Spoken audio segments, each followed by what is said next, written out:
Это непривычный образ Христа, а евангельская сцена, о которой повествует евангелист Марк.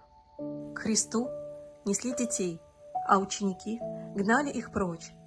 И Спаситель сказал: «Пустите детей приходить ко мне, не препятствуйте им, ибо таково есть Царствие Божие». Обнял их и благословил. Интересно, что вся композиция выстроена вокруг его благословляющей десницы.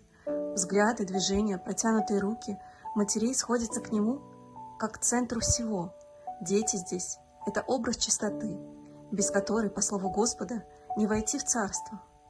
Перед этой иконой родители молятся о своих чадах, об их здоровье, о добром и праведном пути, о том, чтобы детская душа сохранила чистоту.